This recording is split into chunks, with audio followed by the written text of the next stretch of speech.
Hello again. This is the module 2 of this course. In this module, we're going to discuss what's the exact mechanism through which you got diabetes, for which you developed type 2 diabetes. Okay.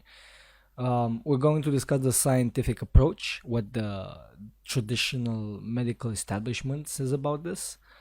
We're also going to discuss what science actually discovered about this, which is, believe it or not, completely different from what the medical authorities are claiming. And at towards the end, you're going to get a complete, simple overview so that you may understand why you got diabetes in the first place. And obviously, after that, it will be much simpler to know what you can do about it to achieve normal blood sugar levels and get rid of diabetes. So let's carry on. What does science say about your diabetes the development? And when I say science, I mean the medical establishment. So, as we discussed in the earlier module, the medical establishment also blames your genes a lot for this cause, which obviously is true to a certain degree, but again, it's not deterministic, right? So, your genes do not determine that you will get type 2 diabetes. They also say that your lifestyle may have an important role in developing diabetes, in which case they would be right. But what's funny is that they say that it has only a part from the whole picture. Many health experts and nutritional experts claim that it's because of your food, so solely because of your food. And this is where numerous religions, quote unquote, appear, like the experts that claim that you should eat a very low fat diet to control your diabetes, which it's true has been shown to have some good results, although it has its advantages and disadvantages. We're not going to get into this right now, but I think it's sufficient to say that it's not quite the optimal approach to reversing diabetes. However, it can work for some individuals, especially for vegetarians. So especially if you're a vegan or vegetarian, you can try a very low fat diet, and it may lower your blood sugar. However, it's not the only change you need to make to reverse diabetes. Then there's the low carb paradigm, which has exploded in the recent years. And again, many health experts and many nutrition experts have absolutely zealous about promoting this. They may have a point there because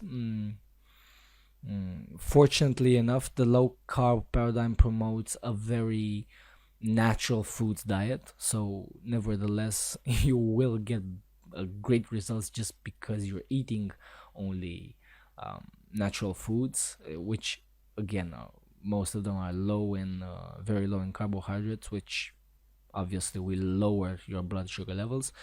However, a lot of processed low carbohydrate foods have entered the market now, so it's not necessarily a given that a low carb diet will solve your problems.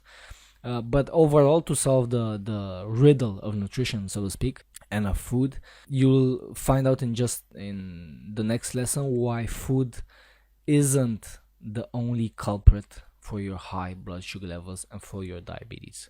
So yes, it is also because of your food, but it's not just because of the food you're eating or you ate. The medical establishment also thinks it's because of a lack of exercise, which again they would be right to a certain degree.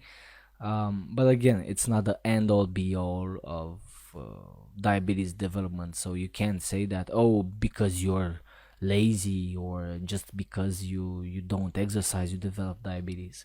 That's a rather harsh comment, and it although it may contain a grain of truth, it's not completely true. So no, it's not just because of a lack of exercise. Could sleep have a play a part in this? Yes. Only recently, scientific studies have shown that after less than good night's sleep, so to speak, the participants showed higher blood sugar levels and uh, a greater degree of insulin resistance and a lower insulin sensitivity, which shows that sleep indeed has a pretty important contribution to the development of diabetes and high blood sugar. Now, just imagine, like, throughout many years, like years of sleep deprivation or um, lack of sleep quality. Imagine what that can do on your metabolism and on your health. So you can maybe imagine that indeed sleep does play an important part in this. But again, it's not the end all be all of diabetes development.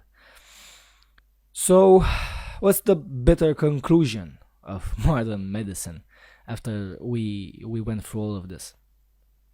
The conclusion is simple. We, and when I mean we I refer to the medical establishment, we don't know why type 2 diabetes happens, right? They have a point there because it's very hard and false in the same time to pinpoint just one component that leads to diabetes development, right? On the other hand, what I consider to be rather less intelligent is that they don't think that lifestyle habits play a very, very important role in this. Instead, they focus on the genes, they focus on uh, various other ghosts, I would say, that cannot be controlled, right? Or the other side of the coin is that they focus too much on just one side of the problem, right? So like nutrition is the best example. Like uh, health experts are going crazy on their philosophy or the paradigm that they're encouraging the most. Like, oh, it's because you're not eating a low fat diet that you're having diabetes, or it's because you don't eat a low carb diet, and so on. So the bitter conclusion of modern medicine is that they don't know. However, in the next lessons, you'll have a better perspective on why you develop diabetes, which is also scientifically proven, although it's not promoted by the medical sciences and by the medical establishment.